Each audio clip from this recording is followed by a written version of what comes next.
l'intelligence artificielle. Oui. Alors, on va parler d'intelligence artificielle ce soir. Puis, pour moi, l'intelligence artificielle, c'est un mot qui voulait juste dire que ça prend des décisions tout seul. Mais je me suis rendu compte que c'est sabrement plus compliqué que ça. Donc, l'intelligence artificielle, c'est comme une espèce de gros parapluie qui regroupe des sous-catégories.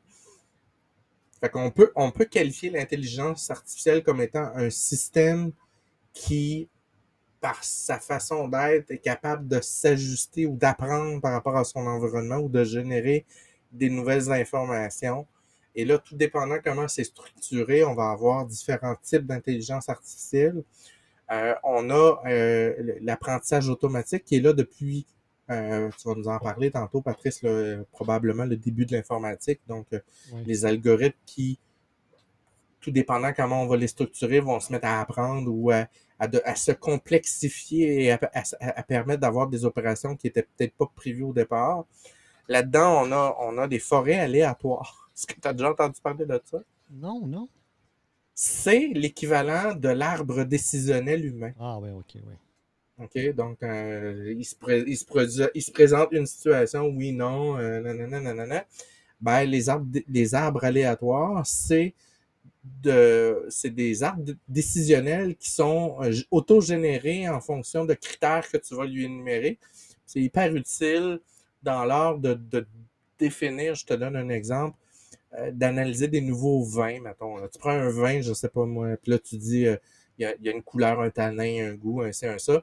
Et là, l'arbre va se développer, puis après un certain nombre de générations, tu vas être capable d'y rentrer un nouveau vin, puis il va tout de suite être capable de le classer par rapport à cet arbre-là. Donc ça, c'est un champ on s'en doutera pas, là, il est énormément présent dans le domaine du marketing, que ce soit pour déterminer le client, le type de vente, ces choses-là.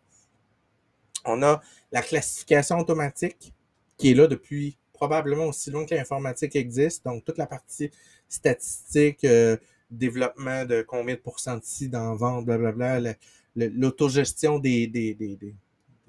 appelle ça des bases de données pour se créer des nouvelles catégories tout seul, ces choses-là. Donc, ça, c'est là. Je ne rentrerai pas dans la régression parce que là, on est dans une phase d'algorithme mathématique de fou, de malade que je comprends pas. Fait que je n'irai pas là. Puis, on a ce qu'on appelle les réseaux neuronaux, qu'on voit de plus en plus en ce moment, qui sont des algorithmes qui sont fabriqués selon une structure, donc une façon d'être construite qui se rapproche de la pensée humaine ou du cerveau, d'un réseau de neurones. Donc, ils vont être capables de reconnaître des pixels dans une image, capables de déterminer quel est le sexe de la personne devant eux, c'est quoi son âge. Ils vont être capables d'extrapoler à partir de caractères qui sont peut-être moins tangibles à force d'en avoir de plus en plus. Puis tantôt, on va le voir dans ma partie intelligence artificielle face à la créativité qui est beaucoup là-dedans, le deep learning, les réseaux de neurones, mais c'est tout ce chapeau-là que comprend l'intelligence artificielle. C'est intéressant. Donc, ça fait un petit peu le tour de ce qu'on Yes? veut couvrir dans certains aspects. On va aller maintenant à ma présentation qui est plus sur les débuts de l'origine de l'intelligence artificielle. Et pour débuter ça, j'ai décidé d'y aller avec une Ah, citation de Dayton Klein, qui est un physicien puis un philosophe des je sciences. t'écoute prononcer le mot. Ouais, l'ultracrépidarianisme. Ah. Pas pire, hein? Donc, c'est un mot qu'on a beaucoup utilisé ou qu'on ne savait Ouais, j'ai pas, mais qu'on entendu cette année. utilisait beaucoup depuis 2 ans et demi, qui sont des gens qui parlent au-delà de ce qu'ils savent avec une assurance qui est proportionnelle à leur incompétence. Mais le bout qui est important, c'est pour savoir que l'on est incompétent, il faut être compétent. Et c'est ça qui a été le moteur Wow. du développement de l'automatisation de l'expertise. C'est-à-dire qu'on a de l'expertise qui existe et cette expertise-là, ben, on peut la transférer ou la communiquer aux bonnes personnes si on s'assure que ces personnes-là l'utilisent dans le cadre de leur travail ou de leur tâche. Donc, Le premier système expert qui a été mis au point date des années 65 à l'Université Stanford en Californie. Et le but était vraiment de partager la connaissance. Puis c'était une collaboration entre un chercheur qui était en intelligence artificielle déjà en 1965. Là, je vous le dis tout de suite, ce n'est pas d'hier que ce sujet-là intéresse les chercheurs et les universitaires, et un généticien. Et les deux ont travaillé ensemble pour développer un système qui s'appelle Dendral. Puis en gros, Dendral, c'était un système expert d'analyse de substances chimiques. Donc le but, c'était à partir de certaines données spectrographiques qui étaient obtenues d'une substance, Dendral émettait des hypothèses sur la structure moléculaire de la substance. Donc, c'était vraiment un besoin d'être capable de déterminer assez rapidement quels étaient les composants de la substance à partir d'une analyse de cette substance-là qui donnait certains résultats. Et les performances de Dendral rivalisaient avec celles des chimistes experts dans cette tâche. Et le programme était utilisé dans l'industrie et dans les universités. Donc, il y avait vraiment un besoin de rapidement être capable de déterminer, par exemple, dans ce cas-ci, la nature des substances, les composantes dans les substances. Et au lieu de dire, bien, on va faire la procédure comme on le fait depuis toujours, ils ont trouvé un moyen d'accélérer cette partie-là et d'automatiser, en rentrant les valeurs, les règles qui permettent d'arriver à donner pas un jugement, mais un résultat qui est plus souvent qu'autrement meilleur, aussi bon que les meilleurs experts. Donc, c'était un peu ça qui était le défi dans les années 65. Et ça a poussé les recherches encore plus loin. Il y a eu un deuxième système qui a été développé en 72, toujours à Stanford, qui s'appelait MICIN. Et MICIN était... l'idée était de fournir des recommandations sur les antibiotiques à utiliser pour les patients atteints d'infections sanguines comme la méningite. Donc, encore une fois, d'un point de vue médical, ce qui est important, c'est de pouvoir savoir quel était l'état du patient au niveau sanguin et quelles devraient être les recommandations rapides pour qu'on puisse agir rapidement là, sur l'état de ce patient-là. Donc, il y avait des avantages au niveau de ce système-là, au niveau du degré de précision. Et MICIN expliquait le raisonnement qui avait conduit à son diagnostic. Donc, il y avait aussi une mission de dire, mais voici comment c'est arrivé. Ouais, c'est ça. Pour aider aussi à apprendre au niveau de probablement des futurs médecins ou des futurs spécialistes, comment il en est arrivé à cette conclusion-là et qu'est-ce qu'il avait utilisé comme règle pour déterminer que c'était cet élément-là. On est en 72, je vous le rappelle. Oui, en 72, je veux dire, les micro-ordinateurs sont même pas là, on n'est même pas proche, donc c'est plus des ordinateurs centraux ou des mini-ordinateurs dans les universités. Dans ce cas-ci, il utilisait à peu près 500 règles de production et il fonctionnait à peu près au même niveau de compétence que les spécialistes humains. Donc, un peu mieux que les médecins généralistes qui, eux, sont moins habitués à traiter. Oui, c'est ça. Ils ont une formation, mais ils ne sont pas dans le bain à tous les jours sur ce niveau de précision-là, tandis que les spécialistes, eux, arrivaient rapidement au diagnostic. Dans le cas de MICIN, ben, ça permettait rapidement d'arriver au résultat. Donc, tout ce développement-là qui a eu lieu au niveau des universités a amené à développer des systèmes pour essayer d'aider la prise de décision ou transmettre la connaissance ou à tout le moins être sûr qu'on a la bonne information pour la bonne situation là, dans ce cas-ci. Donc, les composantes de ces fameux systèmes experts-là, essentiellement, le but était de structurer la connaissance. Donc, c'était l'expertise. On prenait un expert dans un domaine. On s'assurait de bâtir une base de connaissances à partir de ce qu'il savait sur ce domaine-là. Et à ça, bien, on avait un moteur d'inférence. Dans le temps, bien, c'était un programme, un logiciel, soit sur un gros ordinateur ou un plus petit ordinateur rendu des années 80. Et on avait un concepteur, un développeur, qui, lui, s'assurait de coder ou de configurer ces règles-là au niveau du moteur d'inférence-là pour permettre finalement à un utilisateur d'accéder à l'information et ainsi lui permettre de pouvoir interagir avec le système puis d'avoir une réponse. Donc, Dans le fond, c'est comme si j'avais l'expert sous la main, alors que dans la vraie vie, je ne l'avais pas sous la main, puis que je posais la question à un appareil qui faisait son décisionnel à lui, c'est ça. mais de Donc, manière plus efficace. de manière plus efficace, en posant des meilleures questions et selon les réponses, en allant peut-être dans des endroits où la personne n'aurait pas pensé poser des questions, parce que d'un point de vue connaissance, l'expert, lui, s'était assuré que dans son arbre décisionnel, si on allait dans telle région ou tel côté du sujet, ben, il fallait s'assurer d'aller peut-être à d'autres niveaux. Donc, tout ça était vraiment des règles. Donc, dans les années, je dirais 80-90, il y a eu beaucoup de logiciels qui ont été développés pour permettre à des entreprises de prendre la connaissance et de l'amener dans ces systèmes experts-là pour être capable après ça de le diffuser, donc de le déployer, que ce soit dans le domaine industriel, dans le domaine de l'assurance, dans le domaine bancaire.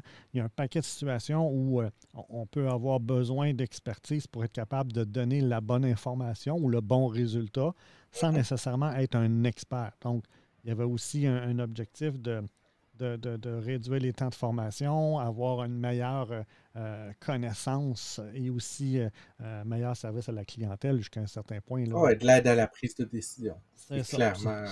C'est ça. Donc, c'était un peu la structure à ce moment-là là, des systèmes experts. Bon, évidemment, avec les années en informatique, on est passé d'applications locales à des applications réseau, probablement client-serveur selon les plateformes, à éventuellement des solutions web, des solutions cloud. Donc, Mhm. oui, il y a eu une évolution d'un point de vue technologique, mais la structure reste la même, c'est-à-dire qu'on a les mêmes Ouais. concepts. Peut-être que c'est développé ou appliqué différemment, mais les concepts restent les mêmes, peu importe le domaine. Là. Donc, ça, c'est ce qu'on avait au niveau des systèmes experts. Par la suite, on est arrivé avec des systèmes d'aide à la décision, donc des SIAD, ou des systèmes d'aide à la décision, des SAD, SAD. En anglais, c'était le Decision Support System. Et le but était d'avoir des systèmes qui permettaient, au niveau de gestion, d'avoir une meilleure planification, d'être capable de prendre de meilleures décisions. Généralement, là, dans les cadres moyens supérieurs, pouvaient utiliser ça. Ici, c'est un exemple d'un bassin de rétention d'eau où le système pouvait permettre, en fonction des mesures qui étaient prises, d'aider à prendre une décision peut-être au niveau, est-ce qu'on rouvre les vannes pour laisser plus d'eau, moins d'eau, en fonction des courants, de la température, du débit, de la pluie et tout ça. Et ça aidait à prendre des décisions là, sur des problèmes qui peuvent évoluer rapidement et pas être facilement spécifiés à l'avance. Donc, c'était ça un peu le but de ces systèmes-là, c'était de dire, regarde, là, vous avez des décisions à prendre, ça se peut qu'il y ait des événements soudains qui arrivent, il faut être capable de structurer ça, structurer le problème, structurer là aussi la décision pour en arriver le plus possible à quelque chose qui fait du sens dans le contexte. Donc, c'était une façon de prendre des données complètement perdues qui ont peu de valeur sur papier, puis de les organiser de manière intelligible, graphiquement, avec les possibilités de les consulter hyper rapidement pour arriver à une solution plus globale, plus reculée. C'est un peu C'est ça, ça. c'est d'être capable de prendre le recul, mais avec les bonnes informations. Fait que OK. les systèmes d'aide à la décision, ils peuvent être soit entièrement informatisés, soit à commande humaine ou une combinaison des deux. Donc, ce n'est pas nécessairement un programme, ça peut être un résultat papier qui donne de l'information. On va prendre, par exemple, le fameux tableau de bord pendant la pandémie là, qui a été mis Oui, en place. Bon, mais ça, c'est tu peux un prendre un exemple exemple. concret. Oui, donc, on ne prenait pas une décision basée sur un des éléments, mais on avait un portrait qui nous permettait de dire, bien là, on veut creuser à tel endroit, on veut mieux comprendre les effets de l'autre endroit pour être, après ça, être en mesure de dire, bien, on pense que la meilleure décision, ça va Mhm. être ça en fonction de ce que l'on a comme information. Et c'est pour ça Puis que, les relations entre chacun des éléments aussi, oui, par c'est à ça. coup, là. Donc, les tableaux de bord souvent deviennent un outil qui peut nous aider à prendre ce genre de décision-là. Et c'est pour ça que dans ce cas-là très précis, il y avait beaucoup de pression pour être capable d'en arriver à avoir la bonne information et d'être capable aussi de pouvoir prendre une décision qui faisait du sens. Parce que si c'est garbage in, garbage out, si on rend de l'information qui n'est pas vraiment bonne à jour ou carrément fausse, ben ça se peut que notre décision ne soit pas la bonne en fonction du Ouais, soit contexte. biaisé parce que l'input était pas à la hauteur ou était mal fait. C'est ça. Donc, c'est vraiment là où les systèmes d'aide à la décision, bon, avec les années, ont pris de l'ampleur, mais ils sont vraiment spécialisés par industrie, par type d'entreprise ou d'organisation, parce que ça peut être bon pour un hôpital, mais pour une entreprise privée ou pour, à la limite, ça peut être une entreprise, un organisme à but non lucratif qui utilise ça pour prendre ses propres décisions dans son marché. Exemple, bon, j'ai une maison des jeunes, j'ai un problème de délinquance. Il y a peut-être des critères à utiliser pour être capable de faire un suivi de semaine en semaine ou de mois en mois sur l'évolution d'une situation, là. Donc, c'est un peu le but de ces systèmes-là qui ont pris vraiment de l'ampleur dans les années 90 et 2000. Par la suite, on a eu en parallèle ce qu'on appelle l'intelligence d'affaires, qui n'est pas l'intelligence artificielle, mais bien le business intelligence. Et de façon globale, on est vraiment dans un cycle où on est rendu vraiment à la maturité des systèmes d'information. Donc, tu sais, l'enfance, on collecte l'information, on a notre système opérationnel, je collecte mes informations de base, je commence à avoir des rapports de gestion, donc je consolide mon information pour avoir une idée des totaux du mois, de la semaine, soit en production, soit en profit, en vente, peu importe. Et à ça, ben, quand on tombe en intelligence d'affaires, on travaille plus au niveau des indicateurs de gestion. Donc, là, on doit, un peu comme dans le cas du tableau de bord pour la santé, on doit penser quels sont les indicateurs qu'on doit suivre. Et pour pouvoir générer ces indicateurs-là, ben, on a besoin d'outils informatiques comme les outils ETL, des outils qu'on appelle d'extraction, transformation, et L, c'est le load. Donc, on est capable de prendre des données, de les manipuler et après ça, de les pousser vers un point B ou C pour être capable, après ça, de les consolider dans une base de données plus souvent qu'autrement qui sera multidimensionnelle. Donc, qui va nous permettre de voir l'information de différents points de vue et non pas juste sur un format statique de une colonne avec un point de vue. Et la construction à ce moment-là de tableaux de bord qui vont nous aider à prendre des décisions. Dans le BI, ce qui est différent, c'est qu'on tombe aussi en mode simulation. Donc, on veut, dans la On prise de pousse le décision. système, là, on n'est plus juste dans la prise de décision par rapport à des données actuelles.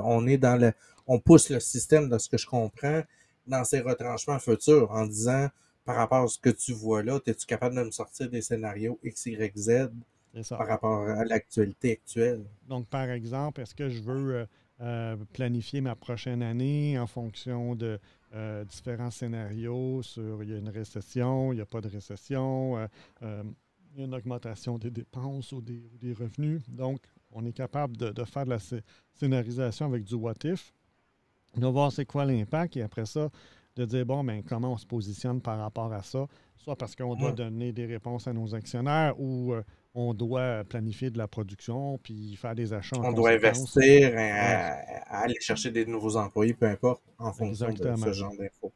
Donc, par exemple, l'accord de Bâle, pour ceux qui ne connaissent pas le milieu, l'accord de Bâle 3, bon, il y a eu le premier, le deuxième, puis après ça, le troisième.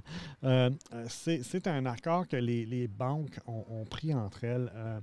Et essentiellement, c'est un accord où les banques doivent divulguer leur capitalisation et leur gestion du risque. Donc, en gros, les banques sont toutes à risque parce qu'elles prêtent de l'argent et d'un autre côté, elles doivent de l'argent à des épargnants.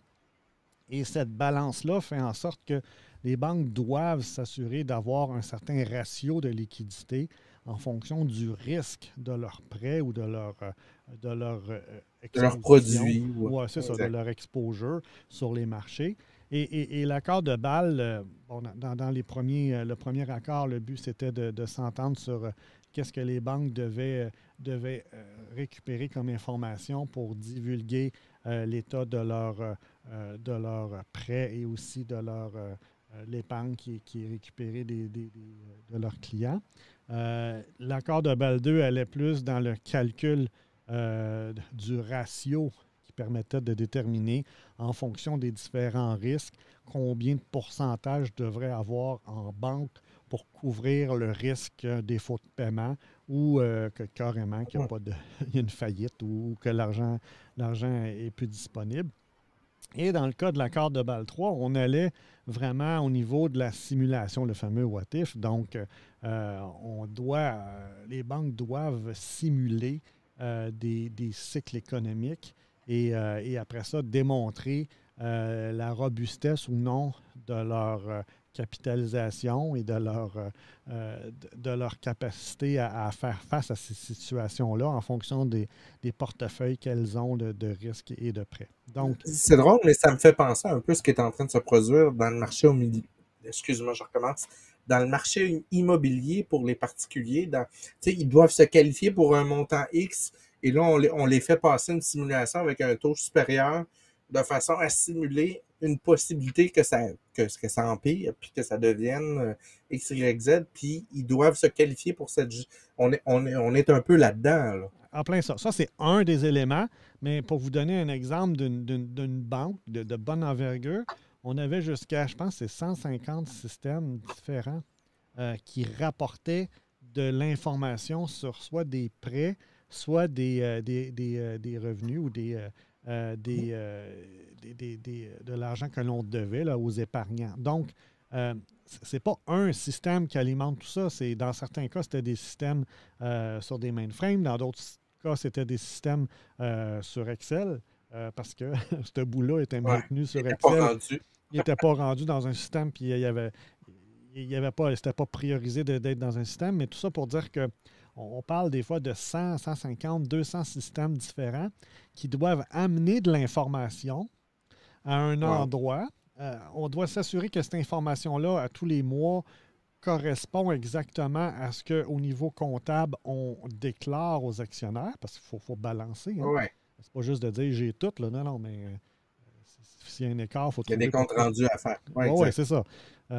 Et après ça, il faut être capable de faire les différents calculs. Les calculs sont connus, ce n'est pas un secret, c'est connu ces calculs-là, mais il faut quand même les exécuter.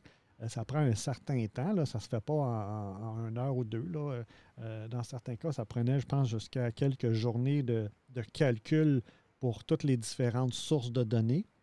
Parce que les sources n'arrivent pas tous en même temps non plus. Donc, on peut y aller progressivement au fur et à mesure que les données sont accumulées. Et à la fin, on est capable de produire une première version du rapport qui sera peut-être par la suite réajustée si on s'aperçoit qu'il y a des écarts. Et après ça, on peut tomber en mode simulation une fois qu'on a un chiffre ou un ensemble de chiffres qui sont vérifiés. On a un état actuel. C'est ça, qui est vérifié, qui est statué, que c'est le bon. Donc, tout ça pour dire que on parle de système d'aide à la décision, on parle de système expert. Ça, c'en est un bon exemple où, techniquement, c'est très important d'un point de vue bancaire d'avoir cette information-là pour savoir, est-ce que je peux aller prêter 100 millions à cette compagnie-là? Est-ce que je peux investir 1 milliard dans ce projet-là? Dépendant du niveau de risque de mon portefeuille actuel et du niveau de risque de ce que ces projets-là amèneront en surplus, parce que ça fluctue. Là. Il y a des hypothèques on se fait rembourser, il y a d'autres hypothèques qu'on perd puis on fait un write-off. Donc, la valeur du portefeuille fluctue constamment tous les jours, toutes les semaines.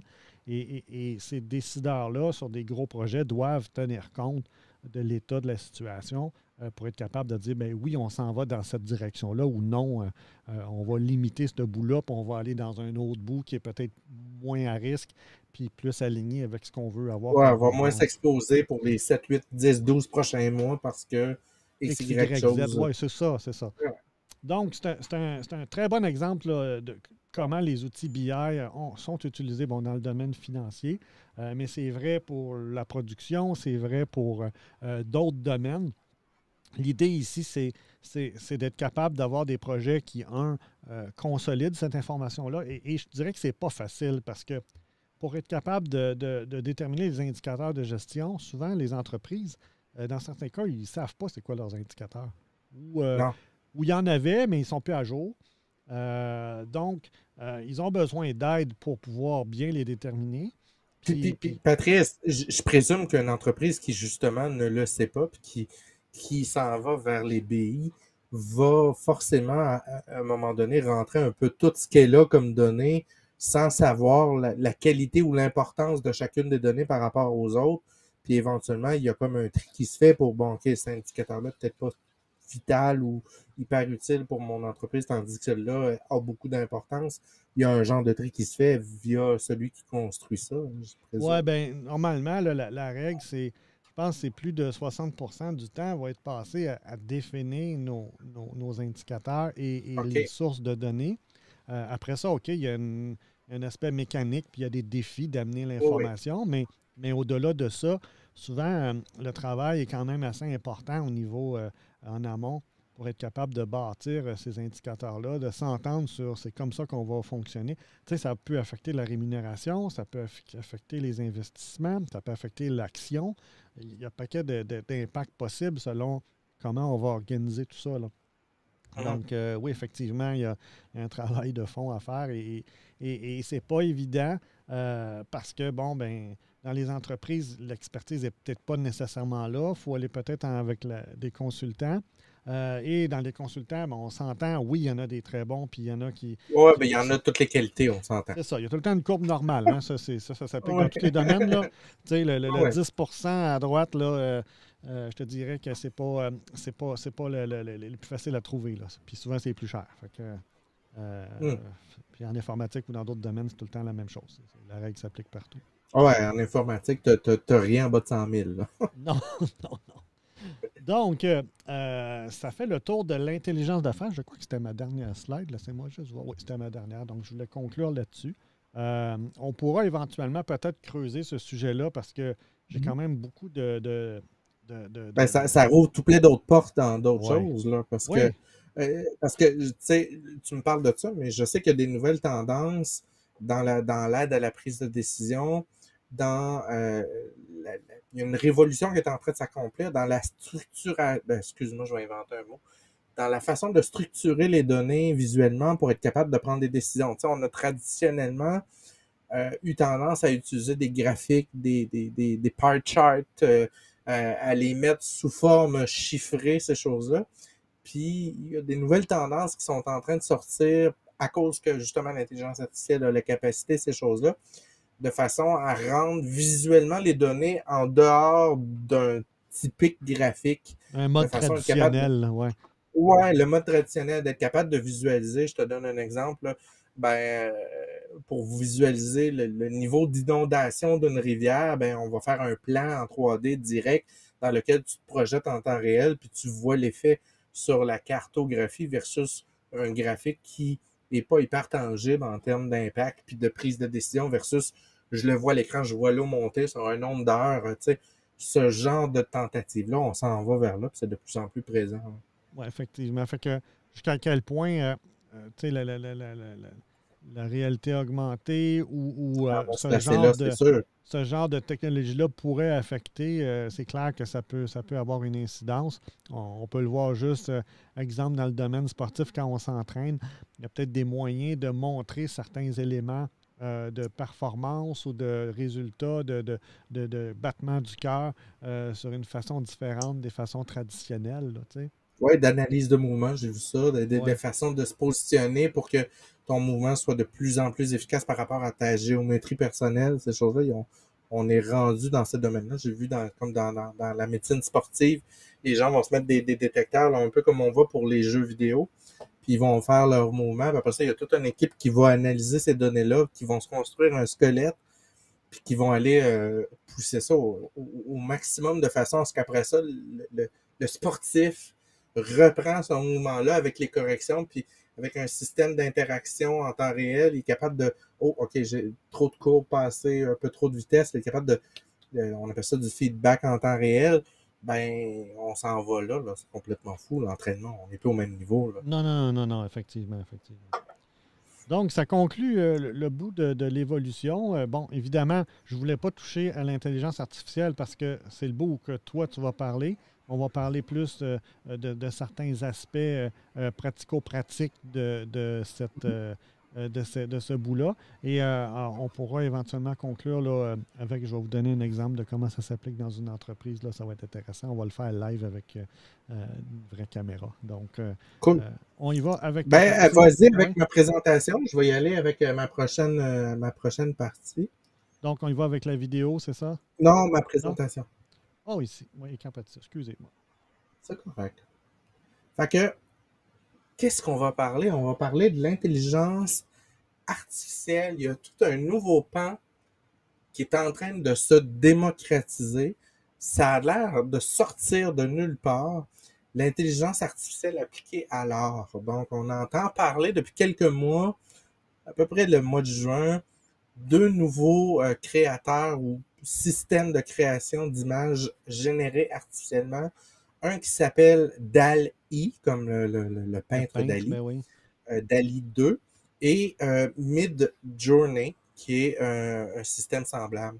Et ces deux systèmes-là, ce qu'ils ont d'impressionnant, Patrice, je ne sais pas si tu as joué un peu avec ça, mais c'est que tu leur donnes une petite phrase du genre, je ne sais pas, moi, sors-moi une maison dans une forêt verte avec tout plein d'animaux et en arrière-plan, une ville imaginaire qui a de l'air féerique sous le style du peintre Dali. Et 52 secondes plus tard, le système te génère une peinture à partir de rien. Ah Et oui. là, tu fais comme, mais voyons donc. Tout ce que tu vois à l'écran actuellement, ce sont des créations autogénérées par ordinateur. Aïe, aïe. Et là, ça soulève tout plein de problèmes et de défis parce que on s'entend que qui dit intelligence artificielle dit, on le veut avec toi, données. Donc, on a dû nourrir ces intelligences-là pendant un certain nombre de temps et ça a été fait essentiellement par les images qui sont disponibles sur le web, Google Images et autres, et parfois même au détriment du droit d'auteur. Donc, le système a été entraîné et le système finit par reconnaître un style, une façon de faire. Donc, tu peux lui générer des images qui ont l'air réalistes, qui ont l'air artificielles, qui ont de l'air sous le style néo-gothique, de tout ce que ton imaginaire peut faire, le système va le générer. Et techniquement, jusqu'à présent, la personne qui génère l'image en a le droit commercial.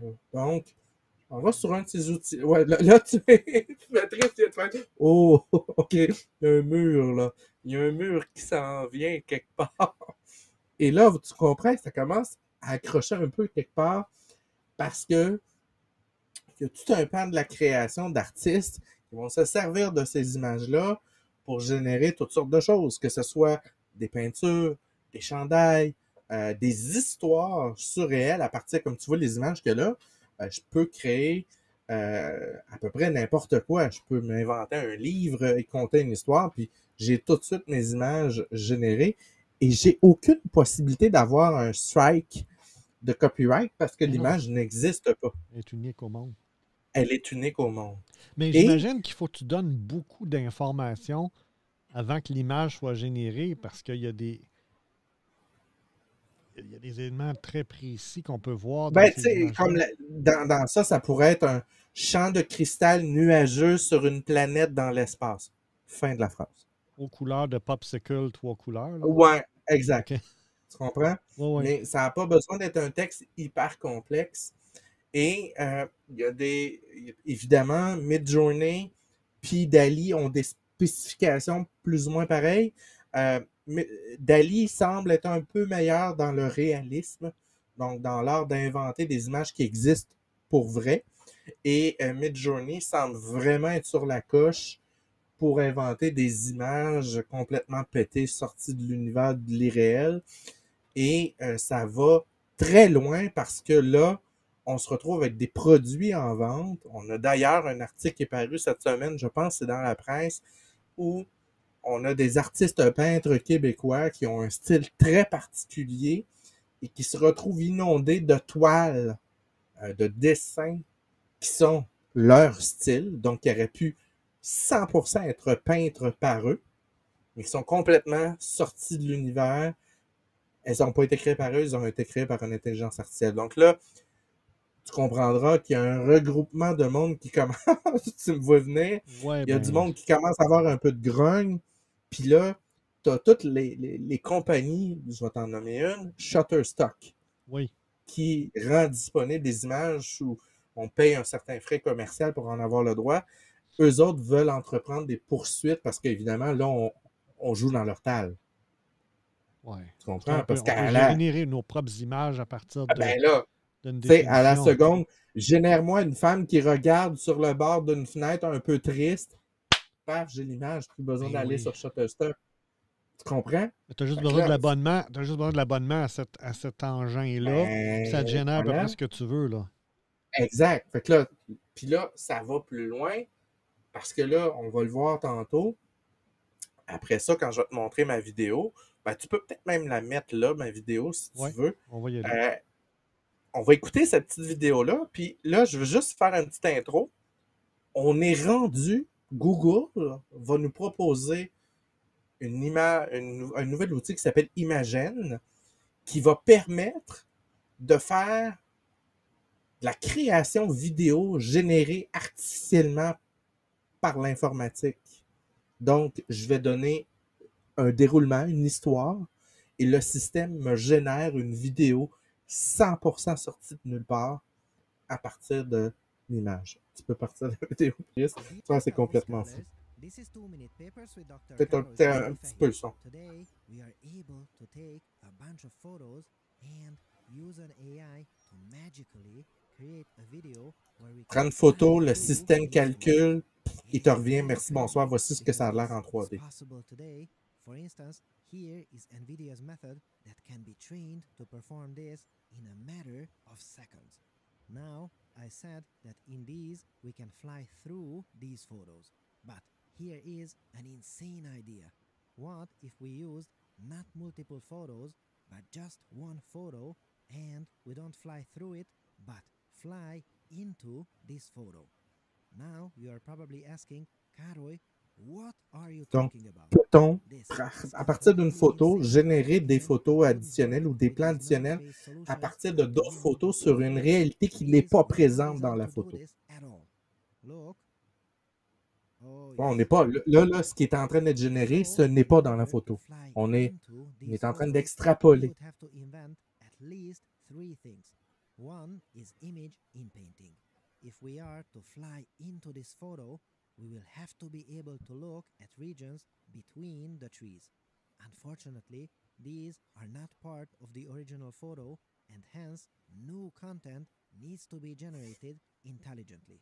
That is a formidable task for an AI, and luckily, image in painting techniques already exist out there. Here's one. On va regarder un match de sport avec des faux athlètes. Non, non, mais je veux dire, C'est ça, là. Puis fais juste, on va le voir au courant de la vidéo, là, mais fais juste essayer de te projeter dans... Parce que là, je sais pas si tu suis un peu l'univers du jeu, Patrice, mais il existe un outil qui est complètement débile qui s'appelle le Unreal Engine, OK. qui est un moteur de création d'univers qui est utilisé dans la création de jeux vidéo. Donc, le dernier en création, c'est le Unreal Engine 5 qui permet, je l'ai dans mon ordinateur, là, tu peux télécharger des assets, donc des roches, des montagnes, des arbres, whatever. Et là, tu les déposes et tu construis ton univers 3D, puis en 2 secondes, tu peux te promener dedans. Et on est rendu dans le lighting effect à un point tel que tu peux pas reconnaître un monde artificiel d'un monde réel. Donc, tu vas passer à côté d'une roche, l'effet de la lumière du soleil sur la roche, les ombres, tu bouges ta main, c'est hyper réaliste.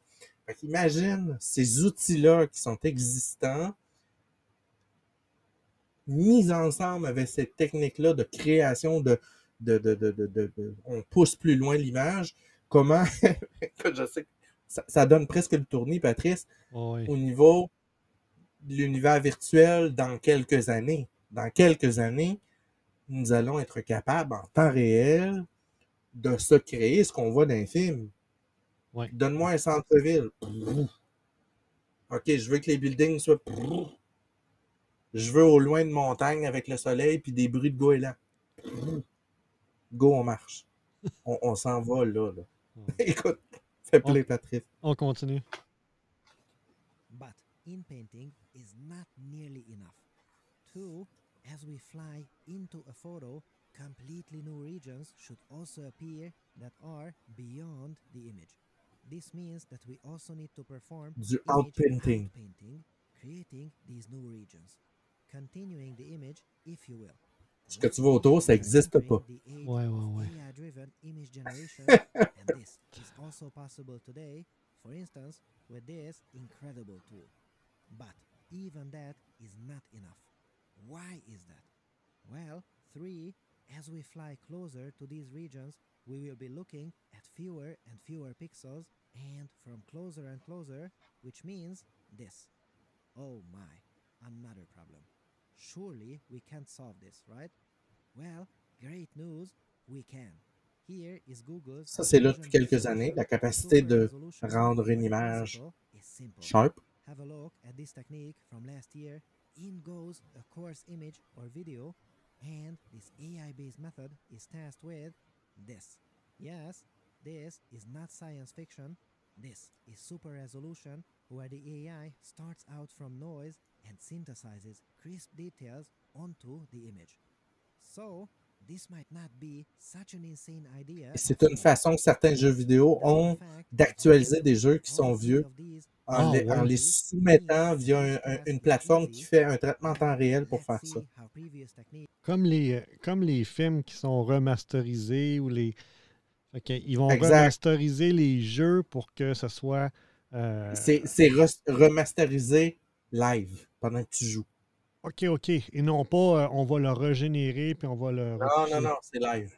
Oh boy. Were able to tackle this challenge. My guess is that this is still sinfully difficult to do. And, oh boy, well, I see a lot of glitches and not a lot of new, meaningful content being synthesized here. And note that these are not some ancient techniques, these are all from just 2 years ago. It really seems that there is not a lot of hope here. Ça avance à une vitesse de débile. On parle de 2 ans. Là. Google's new AI puts all of these together and lets us fly into this photo. Wow, this is so much better. I love it. Clearly not perfect, but I feel that this is the first work where the flying into photos concept really comes into life. And it has a bunch of really cool features too. For instance, 1, it can generate even longer videos, which means that after a few seconds, tout ça découle de développement d'engins comme Unreal, puis ces choses-là qui sont capables de générer. Puis petite pause, Patrice, c'est aussi ce qui est utilisé dans certains studios télé actuels. De mémoire, je pense que c'est Melz qui ont un studio dernier cri. Tu as sûrement vu ça passer, là, des écrans 360, éclairage de fou, puis sont capables, avec le Unreal Engine, justement, de dire, OK, ben on a besoin d'une montagne. La montagne apparaît, l'acteur est en train de jouer dans le décor, puis le décor peut bouger de manière réaliste par rapport au mouvement de l'acteur, parce que c'est fou, là. Ouais, non. Puis je peux juste penser à comment ça sauve des coûts de transport puis des coûts de... Ben, imagine, t'as pas besoin d'être on-set, là. Oui, tu peux faire une bonne partie sur place, puis il y a peut-être des petits bouts que tu as refaits ailleurs, mais la grosse partie t'as fait là. Puis tu sais, le réalisateur peut faire un touch-up en temps réel. Ouais, j'aime pas trop l'éclairage de la montagne. Là, t'es rendu sur place en Nouvelle-Zélande, t'es un petit comme shit. Oui, ça fait attendre une main. Il y a trop de nuages aujourd'hui. Oui, c'est ça. Raccourci en montagne, merci, bonsoir, c'est réglé. Oh boy. Bon, on continue. It's really cool, curvy camera trajectories too. Putting these two features together we can get these cool animations that were not possible before this paper. Now, the flaws are clearly visible for everyone, but this is a historic episode where we can invoke the 3 laws of papers to address them. The first law of papers says that research is a process. Do not look at where we are, look at where we will be 2 more papers down the line. With this concept, we are roughly where DALL-E 1 was about a year ago. That Ouais. is an image generator AI that could produce images of this quality. And just 1 year later, DALL-E 2 arrived, which could do this. Check So, just imagine l'amélioration. what kind of videos this will be able to create just 1 more paper down the line. The second law of papers says that everything is connected. This AI technique is able to learn image in painting, image out painting, and super resolution at the same time, and even combine them creatively. Tu te souviens je pense que c'est du gars qui avait fait la vidéo sur le Mont-Royal de l'aigle qui pognait un bébé puis qui partait avec. Oui. Là. Hein, ça, c'était... Mais, ça avait mais, mais, créé- mais tu comprends, mais là, ça prenait une connaissance en montage, des capacités de fou. Et là, ce qui était peurant, Patrice, c'est que on assiste à la démocratisation de ces outils-là. On n'est Ouais. plus dans l'outil coûte 400 millions, il y a juste une compagnie un peu obscure qui a les moyens de se payer ça, puis elle donne des contrats à tout le monde sur la planète parce que c'est la seule qui est capable de se créer ça. On est en train de voir ces outils-là sortir sur le marché pour tout le monde. On parlait il y a quelques temps du phénomène du deepfake dans lequel on peut générer automatiquement une personne, le suivi vocal, même de prendre des phonèmes de sa voix après l'avoir analysé puis d'être capable de l'intégrer. Mais là, on est une coche de plus. Là, on va être capable, dans l'année qui suit ou l'année qui vient, l'année d'après, de prendre une personne existante, de la mettre dans une scène sortie de nulle part. Donc, prends-moi Barack Obama en plein milieu de la série qui est en train de dire telle chose. Go. 4 minutes et demie plus tard, j'ai ma vidéo qui n'existe pas, qui est inventée. Alors, imagine les risques, les défis, tout ce qui s'en vient face à ça. La Parce que désinformation que ça peut faire aussi. Là.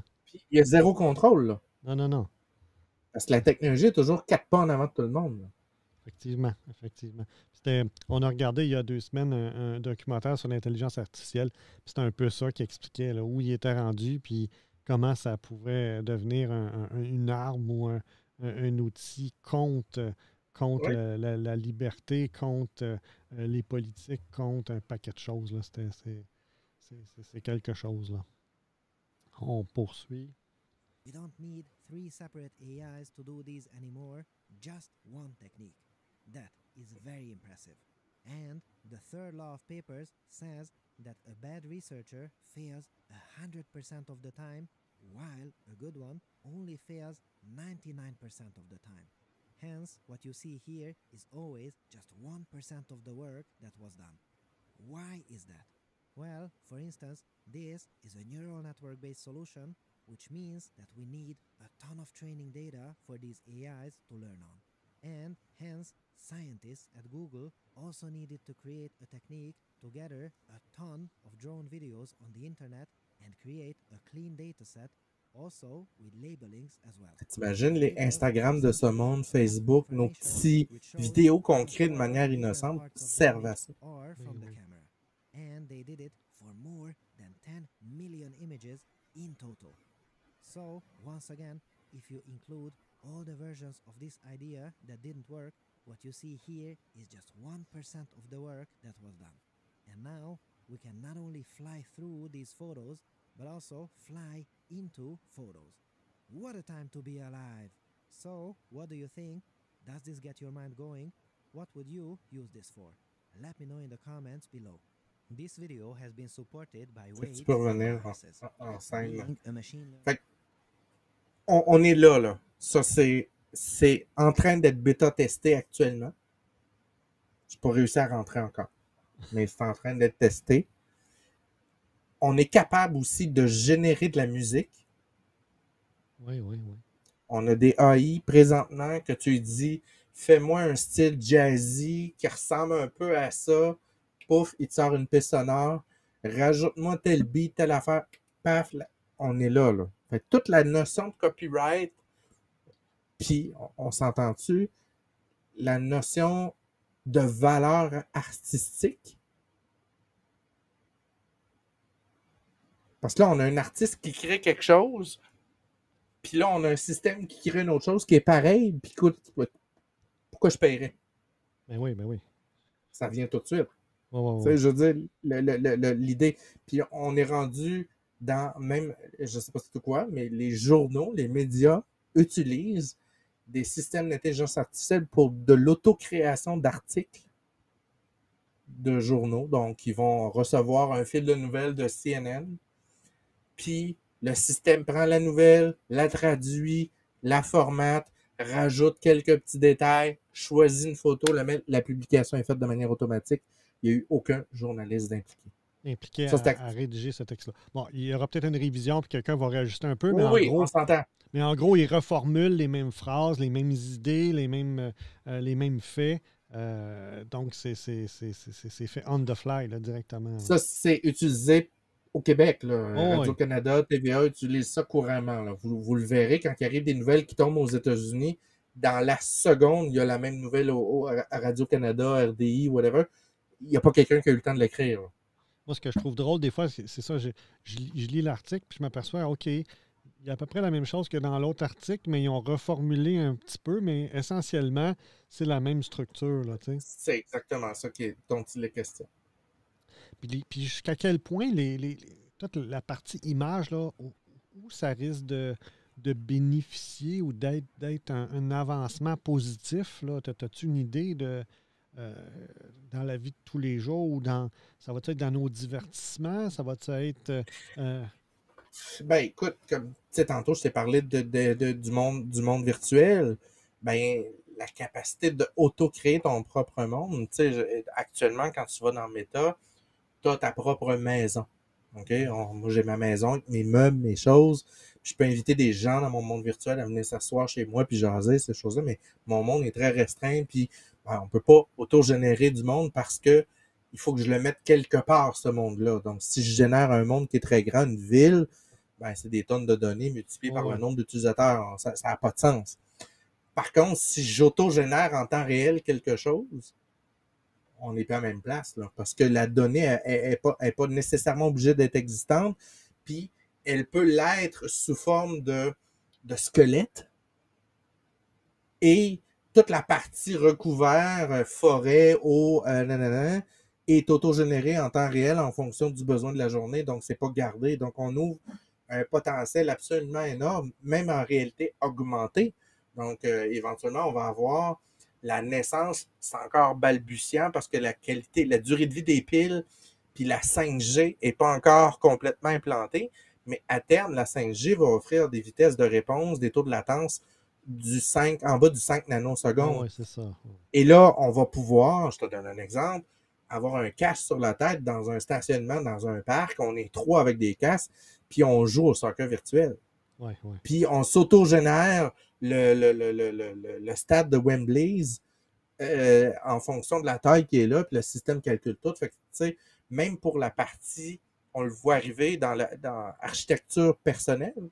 Quelqu'un qui veut refaire sa maison, on le voit avec l'iPhone, on peut désormais scanner des pièces. Et on va pouvoir, avec des technologies comme ça, générer une nouvelle cour, enlève-moi les murs, imagine ce que serait cette pièce-là sans aucun mur. Le système va être capable de te le sortir en un instant, puis là, ben, OK, je mets un mur là, je mets ci, je mets ça là. Fait qu'on ouvre des pans créatifs et utiles pour tu sais, un magasin, faire du facing. Comment placer des choses en temps réel. OK, j'ai 3 étagères, 4, j'en ai honte, non, ça rentre pas, nanana. Ces systèmes-là, moi, en tout cas, je vois ces vidéos-là, puis on va s'entendre, Patrice. Quand on rend public ce genre d'outils-là, c'est parce que ça fait 7 ans qu'on travaille dessus. Oh oui, non, c'est pas c'est pas sorti d'hier. On s'entend? Oh oui.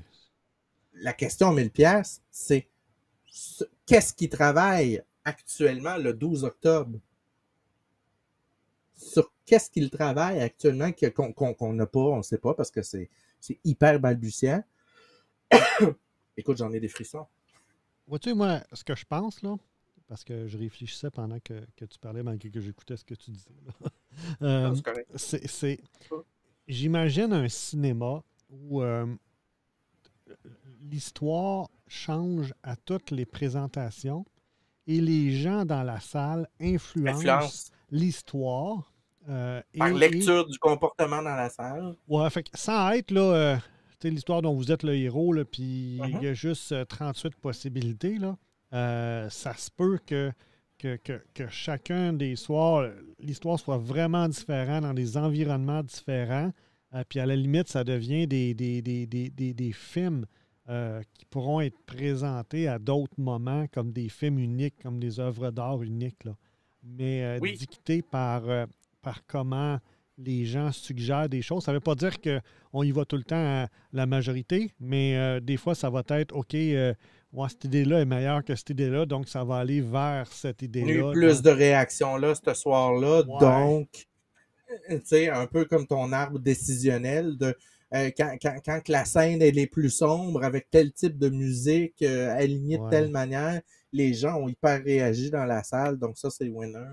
Puis peut-être que la limite, mais ça serait difficile, là, mais à moins que ça soit présenté simultanément à plein d'endroits, mais le réalisateur ou l'auteur est capable, lui, de faire les calls, de dire OK, on s'en va là, ou on s'en va là, ou on s'en va là. Et ça se génère en conséquence, là, autant le jeu des personnages, le bruit, la musique, la voix. Fait que, tu sais, quand je te parlais tantôt de prochains défis de la visualisation des bases de données, ces choses-là, on va pouvoir en temps réel prendre ces chiffres-là qui sont présentés sous forme de graphiques, qui ne sont pas hyper tangibles, et les mettre physiquement dans un environnement créé automatiquement en temps réel en disant, OK, on a un mur en ciment, une dame, un barrage qui a telle résistance. Rajoute-moi 20 mm de pluie, puis un peu de vent, puis go, on se met le casque, génère-moi l'image, et là, on voit une fissure, puis OK, ça craque, ça se passe ça, OK, telle maison à part, telle affaire. On va être capable d'autogénérer live avec juste la voix, là, de génère-moi ça. Merci, bonsoir. Les données se réarrangent. Puis, écoute, là, on n'est plus à la même place sur la prise de décision. Hein. Non. Écoute, c'est infini. Je suis sûr que ton cerveau, il fait que... Oui, bien, il y a des possibilités importantes. C'est sûr que ça va être en prototypage, puis ça va être de façon très ciblée. Parce que là, on est capable de dessiner la pièce, puis de tester ses contraintes avant même qu'elle existe. Là. Puis je vois des compagnies comme très créatives, Cirque du Soleil ou autres, là, qui vont avoir les budgets et la capacité à exploiter ce genre de technologie-là à leur avantage, là. Fait que pour eux, ça peut être excessivement payant et révolutionnaire comme approche, là. C'est un côté hyper créatif qui probablement va nous permettre d'assister à une explosion de la création, quelque chose d'hyper intéressant et captivant qui peut apparaître.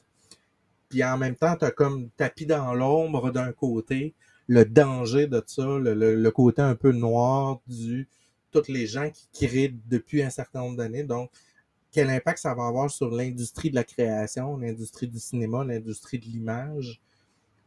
Je pense qu'à terme, ça n'aura pas trop d'impact parce que je vois dans mes amis des gens qui sont déjà artistes, qui créent des choses et qui se servent de ces images-là autogénérées comme d'un point de départ pour ensuite travailler cette image-là puis l'amener à un autre niveau que eux seuls savent faire. Donc, sauver du temps, un peu comme tu disais dans ta prise de décision. Donc, ils ont sauvé 22-30 heures de création. Puis ils sont tout de suite rendus à un autre niveau dans leur histoire parce qu'ils ont déjà autogénéré. Donc, je pense pas que ça va avoir autant d'impact que ça, mais c'est sûr qu'il va y avoir quelque chose. Oui, hein, effectivement. Puis j'imagine que ces œuvres d'art-là, si c'est des images ou même des séquences vidéo, pourront être vendues de façon numérique et numérotée pour que c'est toi qui Ben là, on rentre dans détiens. la crypto, là. Oui, on rentre dans la crypto, puis peut-être qu'on rentre vers des œuvres qui sont digitales. Donc, Ouais. c'est un écran au mur et non pas une peinture Mhm. traditionnelle. Donc, Tu détiens les droits numériques d'une image et à partir de là, euh, c'est un autre monde aussi. ouais, tu peux la présenter ou la visualiser à ton gré selon les droits liés à ça, là, évidemment. Mhm. Là. Ouais, fait que ça peut être intéressant. Mais effectivement, ça soulève beaucoup de questions, surtout sur tous les aspects de qui dit quoi, est-ce que qui influence quoi dans la génération des images ou dans. Parce que jusqu'à un certain point, bon, on le sait, là, ça peut déformer la réalité et ça peut Oui, influencer les gens dans leur prise de décision, leur façon de penser, là, parce que là, ça peut aller loin, là. Euh, oui, ouais, ouais, ben, tu peux créer un monde qui est, tu sais, on l'a vu dans des films de science-fiction, oui. où tu crées un monde imaginaire qui est meilleur que le vrai monde, puis là, tu crées toutes sortes d'autres problèmes de distorsion, Oui. problèmes psychologiques et autres qui peuvent suivre. Là. Parce qu'à la limite, la Terre est plate, là, tu sais. Ouais, ouais, non, non, c'est ça. Exact. Tout va converger, puis même en bateau, ça va être clair que ça finit là, on ne peut pas aller plus loin, là, tu sais. Exact. Regardez, j'en ai la preuve. La Faut preuve, virer je de suis bord. dans mon bateau. Regardez, ça Ouais. arrête. Tu sais. Oui, c'est ça. Fait que c'est pas très prometteur pour les problèmes psychologiques ou psychiatriques liés à ça. Là, ça, ça peut les amplifier là, big time. Ah non, c'est ça. C'est vraiment intéressant ce que ça peut faire. Puis, bon, évidemment, je pense que l'aspect plus ludique risque de prendre le dessus à court terme, là, parce que Mhm. c'est plus Ouais. accessible et c'est plus monétisable d'un point de vue Ouais. de Multiplication des l'entreprise. applications, des forfaits et autres. Là. Oui, c'est ça, c'est ça. Puis, tu as abordé un bon sujet qu'on pourra recreuser, mais j'aimerais ça qu'on en jase un peu.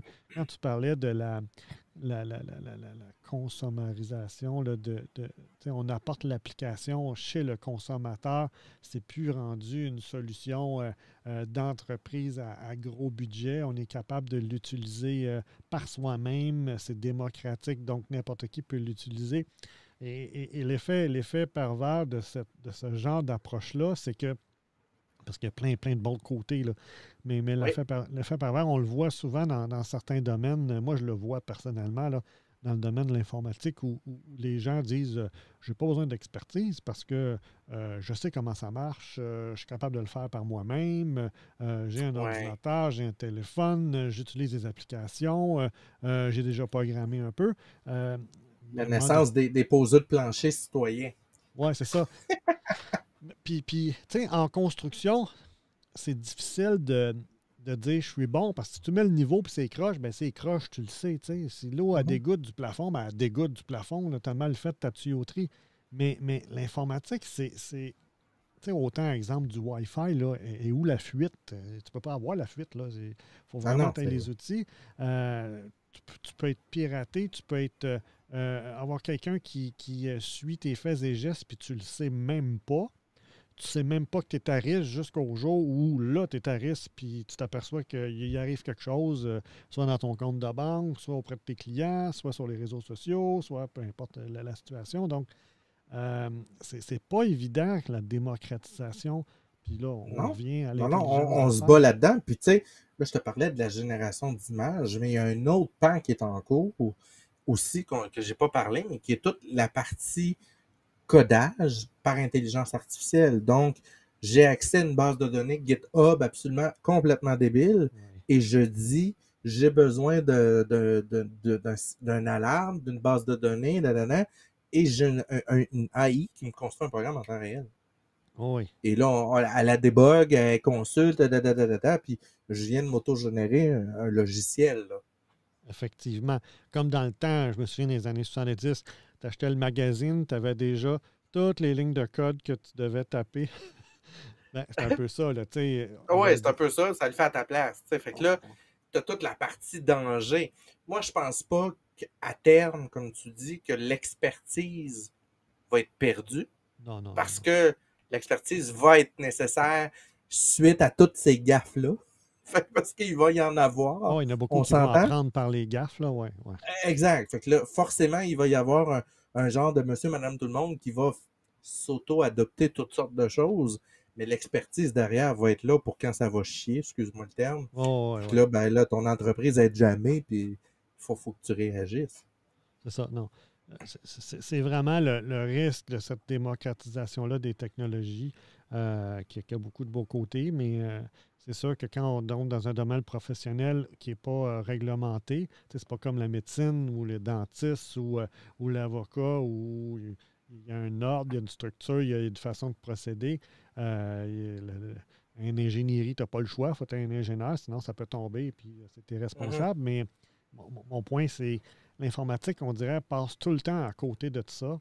Et, Il va falloir qu'on s'en occupe un moment donné, parce que puis tu le sais, là, on a vu, puis là, tu sais, la firme McKinsey que le gouvernement a consulté pour faire de la oui. prise de décision, tout ça, ça a fait scandale parce que, bon, le gouvernement a remis un peu de son pouvoir dans les mains d'une autre firme, mais on n'est pas si loin du jour où on va avoir une AI qui va entièrement prendre la décision complète. Ouais. On n'est pas là encore. Là. Non. On n'est pas rendu là, mais on n'est pas si loin du jour où on va pouvoir, à la limite, auto-gérer complètement quelque chose. Puis les décisions se prennent tout seuls, puis il y a à peu près personne qui gère ça. Là. Puis la réglementation n'est pas là encore. Là. C'est sûr que il y a des choses qui vont faire du sens en termes de prise de décision parce Oui. que ça nécessite de rassembler du monde pour dire la Ouais, même on chose. Après s'entend. ça, dire, ben, c'est ça. Gestion d'équipement, ces choses-là, Ouais. peut-être pas autant besoin, on s'entend. Bon, jusqu'à un certain point, je pense juste, par exemple, au réseau routier. Quand tu décides de fermer une voie parce qu'il y a un accident, ben, as-tu besoin de quelqu'un qui intervienne?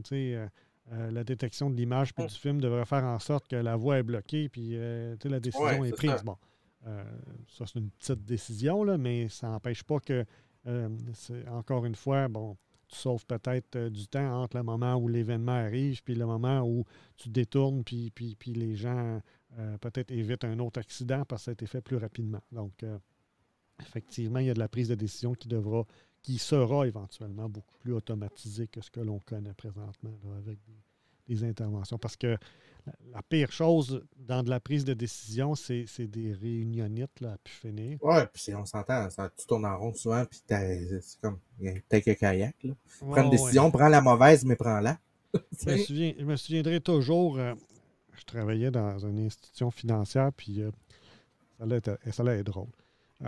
On est appelé, je travaille pour le groupe d'architecture de la banque, donc l'architecture des technologies de l'information. Je travaille avec d'autres collègues. Moi, je suis consultant. Je travaille avec des employés qui sont aussi architectes comme moi. Et on a besoin de rencontrer l'impartiteur, qui est une grosse firme à 3 lettres là, qui s'occupe de l'informatique centrale. Et on a un besoin particulier d'information. On a autour de la table, moi, l'autre architecte. On a après ça le directeur de compte, évidemment, parce que c'est un contrat imparti. On a le chargé de projet, puis on a le sysadmin. Okay? Et nous, on sait d'un point de vue architecture qu'on a besoin de changer quelques petites affaires dans un script Unix. Puis ça va faire la job. T'sais. Mais il faut faire le meeting. Fait qu'on fait le meeting. Puis on dit, bon, on a 3 points adressés. Premier point, on veut faire telle chose. On propose probablement que ça peut se faire assez facilement avec tel changement. Directeur de compte, mais là, vous savez, il va falloir faire une évaluation, les impacts. Là, après ça, tu as le chargé de projet qui dit, oui, ben, il y a peut-être moyen d'accélérer un peu l'étude parce que c'est pas si compliqué. Et là, on regarde le sysadmin puis on dit, on a juste besoin de changer telle variable dans le script parce que c'est possible. Oui, c'est beau, je devrais être capable de vous faire ça cet après-midi. Et on repart sur la deuxième et sur la troisième. Le meeting a dû coûter 5000 $. Je suis sérieux, là. Okay? Au taux horaire de tout le monde, autour de la table, là, il a dû coûter 5000 $. Normalement, ça aurait dû prendre un courriel. Oui, c'est beau, on le fait, puis dans l'heure qui suit, c'est fait. Là. Mais ça a pris un meeting qui a duré 1 heure, on a chargé 5000 $. Moi, ça ne me dérange pas, je facture, je vais facturer, mais on a-tu vraiment besoin de s'asseoir pour dire qu'on a besoin de 3 modifications au script, là, tu sais? Ben non. Non. Ben non. Fait que, tu sais, ce genre de choses-là, dans l'avenir, peut être bénéfique. Puis, tu sais, c'est un peu tout. Hein. La technologie a toujours un côté potentiellement destructeur, un côté potentiellement avancé. Tu sais, ne serait-ce que, je te donne un exemple, le MTQ décide de numériser toutes ces routes avec l'état des structures, où est-ce qu'ils sont rendus, les chaussées, durée de vie, taux de détérioration. Puis, éventuellement, on sort un logiciel qui est capable de déterminer que telle portion de route est due plus que l'autre, puis qu'on établit un plan de réparation, de projet automatisé de façon à envoyer les ressources au bon endroit en fonction de ce que ça pourrait être merveilleux. Ouais. Mais en même temps, ça dépend. Puis, tu sais, l'humain étant ce qu'il est, il va y avoir aussi du gros n'importe quoi. On s'entend. Parlant d'MTQ, tu me fais penser, moi j'habite dans l'Est et je prends la 40. Et évidemment, avec les travaux au pont-tunnel, si on veut aller sur la rive sud, c'est pas tout le temps évident. 3 ans. Et là, il y a quelques semaines, peut-être un mois, ils ont mis des panneaux orange à message variable qui nous donnent le temps estimé pour passer le pont-tunnel. Là, c'est comme, hey, c'est Yes. de Pas l'information qui compliqué, est mais il y a quelqu'un qui pertinente. y a pensé. Ouais.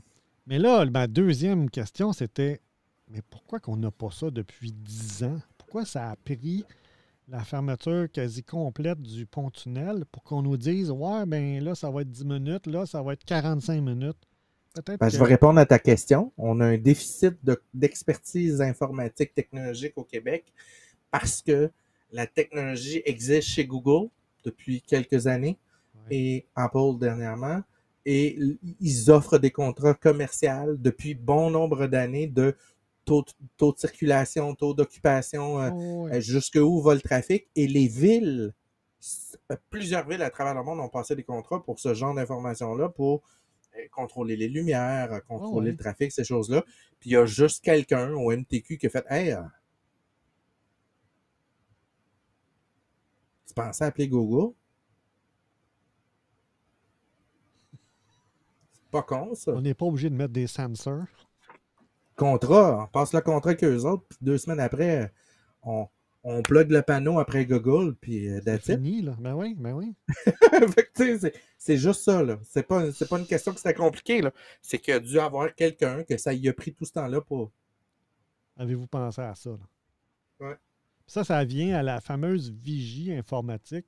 Puis cette vigie-là, dans certaines organisations, c'est des employés à temps plein qui ont le mandat de regarder ce qui se passe, de prendre du recul, de documenter, de lire les études ou les comptes rendus de ce qui a été présenté. Nouvelle techno, nouvelle Ouais. affaire. Puis d'être capable après ça de le présenter sans dire c'est la solution pour ça, mais de dire voici présentement ce qui se fait, voici qu'est-ce qu'il y a dans le pipeline, qu'est-ce qu'il y a dans le roadmap de cette technologie-là ou de cette compagnie-là, de façon à pouvoir prendre des décisions plus éclairées sur du moyen long terme, là.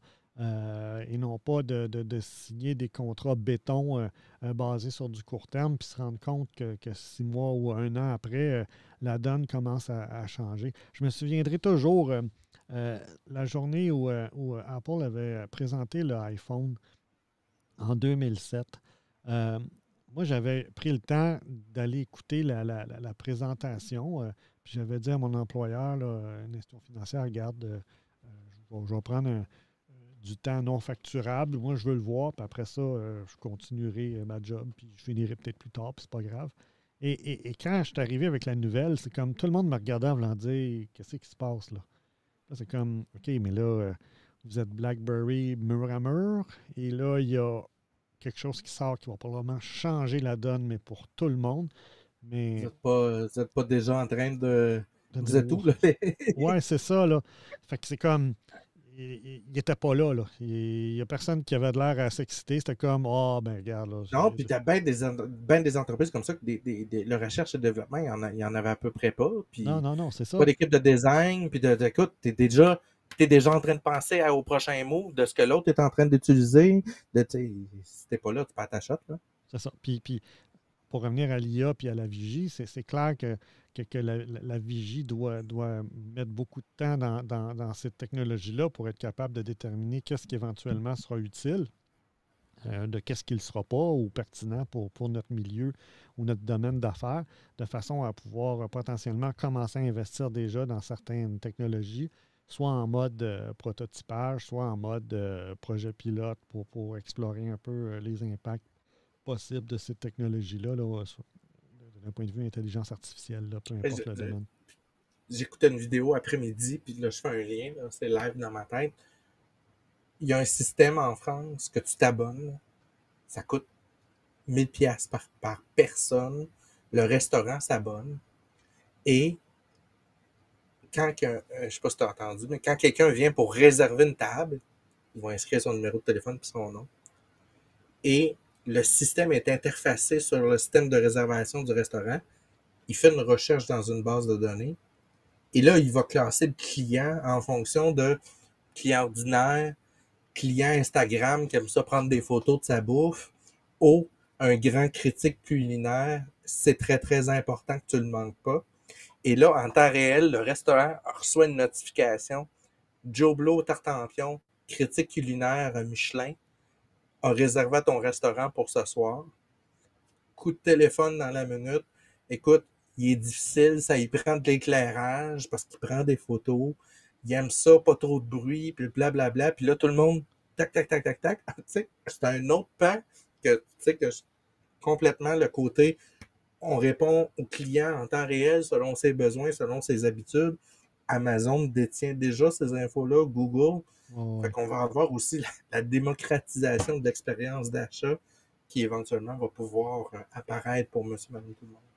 je vais vous parler de quelque chose bon, je n'irai pas trop dans les détails parce que la personne m'a demandé d'attendre un petit peu, là, mais c'est une start-up. Je discute avec une start-up présentement qui offre un produit assez intéressant. Puis en gros, là, ce que ça fait, c'est que ça prend tous les appels qu'une entreprise ou un restaurant ne répond pas, OK? Soit parce qu'ils sont occupés, soit parce que c'est fermé, ou c'est le soir, la nuit, OK? Et sont en mesure d'amener ces clients-là dans Fidélisation. Non, mais dans une discussion via SMS, OK? Donc, la personne, en allant dans les menus, parce qu'on restructure les menus téléphoniques pour essayer d'orienter la personne vers, ben, c'est quoi que tu veux faire? Tu veux-tu réserver? Tu veux-tu avoir le menu? Tu veux-tu... Et c'est pas évident. Si la personne voulait voir le menu puis qu'elle avait une tablette ou un téléphone, normalement, elle serait peut-être allée sur le site. Mais quand elle est rendue à appeler, c'est parce que soit tu n'as pas trouvé, soit tu n'as pas les capacités d'interagir. Donc je vais interagir avec toi, mais via des messages textes parce que c'est... Robot conversationnel. Oui, c'est ça. Et bon, avec un arbre de décision, évidemment, pour t'amener peut-être à dire, ben OK, tu veux prendre un rendez-vous, tu veux, par exemple, aller au restaurant, OK, quelle journée tu voulais y aller? Là, si tu dis, voici le calendrier, voici le calendrier, choisis ta date, ou donne-moi ta date, je vais décoder ta date, je vais te dire les disponibilités, tu me dis à quelle heure, puis je vais te le booker. Ou je vais juste te donner le lien, puis tu iras le faire, dans certains cas. Mais le but ici, c'est d'être capable d'interagir. Et la réflexion que j'avais, parce que je n'utilisais pas beaucoup les textos, mais s'il y a une chose qui est vraie, c'est que dans un mode décisionnel ou conversationnel, c'est plus facile discuter via texto que de dire va sur le lien, puis trouve la page, puis va là. Ouais, ben, nous, on fait ça chez Vidéotron, on fait ça désormais. Client pose une question, il y a le mot Samsung, paf, vous savez que votre livre d'instruction est disponible sous ce lien. Avez-vous d'autres questions? C'est tout automatisé. C'est ça, c'est ça. Donc, en mode de pénurie de main-d'œuvre, ça permet de pouvoir continuer à entretenir la discussion avec le client de façon intelligente et aussi à valeur ajoutée, sans nécessairement avoir quelqu'un. Mais là où ça devient hyper intéressant, dans le cas d'un restaurant, là, on va prendre cet exemple-là, c'est que ça permet vraiment d'augmenter le nombre de places réservées. Et il me disait qu'ils ont fait des tests avec un restaurant à Montréal et les résultats étaient assez phénoménaux. C'était genre... Ouais, ben, la génération n'a plus parler au téléphone. non, Donc, c'est si ça. tu interagis via un SMS, que c'est bien pensé, ben, c'est toute de la crap que tu perdais, Ouais, que là, tout d'un coup, tu récupères, puis merci, bonsoir, tu as répondu à parce qu'il appelait pour un besoin. Là. Tu sais, je veux exactement. dire, moi, à 2 heures du matin, j'ai une bûche, je veux m'acheter un divan, j'arrive pas à le trouver, ah, puis de la merde. Demain matin, en me levant, je reçois un SMS qui dit, garde, il est là ton divan, pèse sur acheter. Oh, Ouais, c'est ça. Non, puis c'est ça. Juste pour venir, mon affaire de restaurant, là, je pense que c'était au-dessus de 250 tables qui avaient été réservées en plus dans un wow, mois. Fait que c'est pas juste 5-10 personnes. Là. On parle de à wow. 250 divise par 2, c'est probablement entre 100 et 125 clients Mhm. qui voulaient réserver que tu as récupéré, mais ça à 100 pièces par table, 150 pièces par table, Ben, c'est ça peut beau. faire la différence entre un restaurant qui a de la misère puis le ouf, il souffle. Ouais, c'est ça. Déjà que les marges ne sont pas élevées, fait que si tu vas récupérer ça, c'est peut-être la marge que tu avais besoin pour pouvoir souffler un peu Mhm. plus, augmenter les salaires puis garder tes employés. Là, tu sais. Donc, tout ça pour dire que on en est dans des systèmes experts, des systèmes où on interagit, puis les technologies sont là. Dans certains cas, ça demande beaucoup de bases de connaissances, de données pour être capable d'arriver au résultat. Mais dans d'autres cas, c'est juste de bien structurer, d'amener l'information, le client vers l'information, puis de mieux le servir, puis deux, ben, de générer des revenus en conséquence. Là. Ouais. Donc, c'est pas mal fascinant.